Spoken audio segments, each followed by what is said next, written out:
Hey guys, I'm Alex, and I'm going to be giving a presentation on right to repair.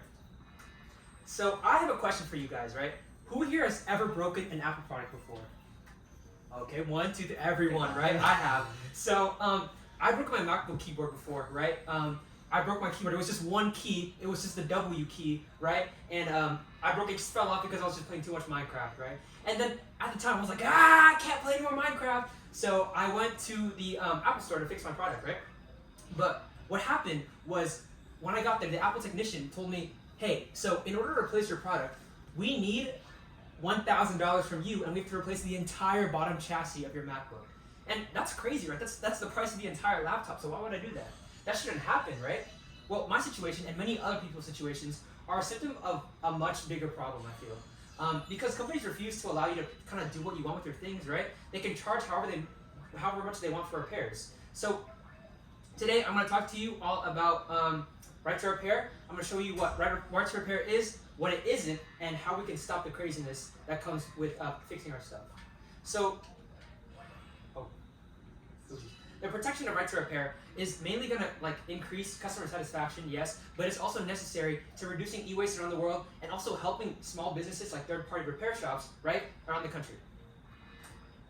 So what is right to repair, right? I got to tell you what that is first.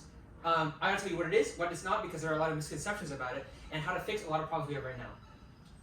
So right to repair simply says that consumers should have control over the things they own. For example, if I own an iPhone, I should be able to fix it, I should be able to break it, or just do whatever I want with it, right? It's pretty simple. If it's your property, you should do whatever you want. But now, we have to figure out how to make that happen, right? In order for consumers to be able to repair their property, they must first have access to components, instructions, and reading material for their devices from companies, right? From the actual manufacturers. So this is kind of already everywhere in places like the automotive industry, right? You can just get a battery from somewhere, or you could buy wheels and then repair your car that way. It's not really a big deal, but a lot of people are treating it like a big deal. Currently, right to repair advocates are agreeing on what should be made available by a company. There is no one hard solution yet, but we're still working on it. And so, for now, we're asking for companies to provide stuff like OEM parts, which are original equipment manufacturer parts, and resources like debugging tools to make things easier to fix, right? That's literally all we're asking for. It's not that much. And so there are a lot of misconceptions about what right to repair is, so I want to address some issues and talk about what it isn't. So we're not asking companies to share every single one of their detailed blueprints to the public, right? We're not asking for a lot. We're just asking just enough to put on a new screen, not just to make an entirely new screen. So many people think that by companies giving away information about their product, people could somehow manufacture knockoff parts that could break your phone, or just take over their product line entirely. However, no one is asking for that, right? One problem that we have though is that companies like Apple even break your device if you attempt to even repair it yourself, whether you're using a legitimate part or not. So that is something that we're asking to stop.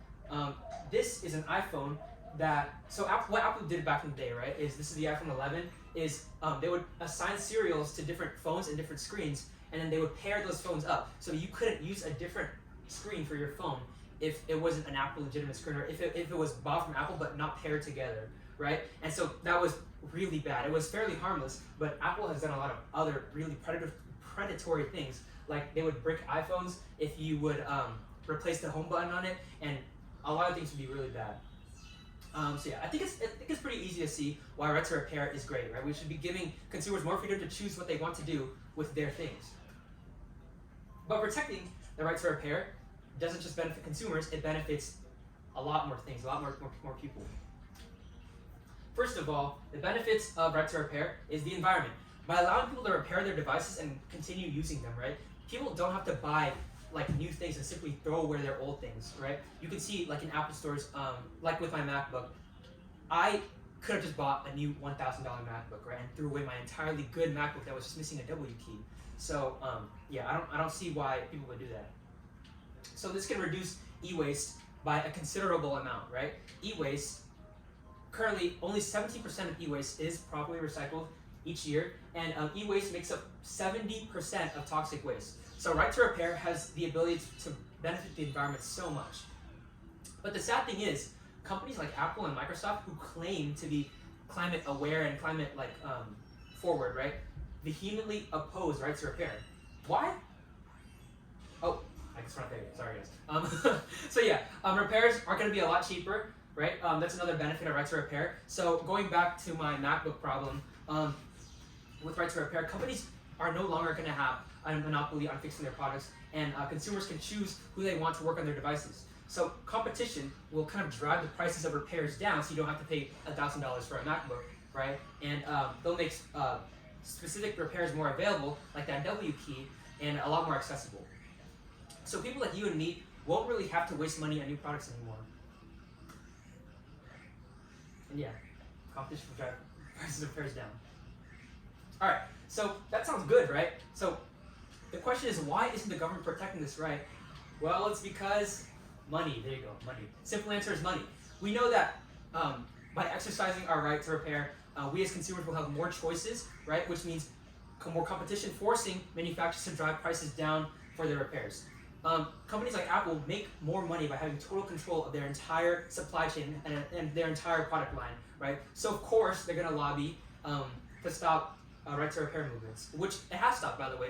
We've had a lot of movements in America, in California, and New York. New York recently passed a bill, but California had a bill about right to repair. It halted at, I think, the representative level, but yeah. So even though we could be protecting the environment a lot more, protecting right to repair hurts these companies in the places that they care about the most, which is their wallets. Ah, man, okay. So what do we do, right? This is like, what do we do against corporate greed? Is it hopeless? No, the answer is pretty straightforward. You need to tell your friends and family about right to repair, right? Give them this exact speech. Tell them what I'm saying word for word right now. Recite it word for word. Tell your lawmakers that their constituents want right to repair to be protected. And lastly, also talk with your wallets. There are a lot of companies that sell OEM parts at a reasonable price. Buy from those companies. Buy from companies like Framework, Fairphone, and many others that allow you to repair your phone seamlessly and easily, or your other devices as well, right? So by enacting effective laws, we can literally benefit everyone except for greedy businessmen. So yeah, thank you for listening.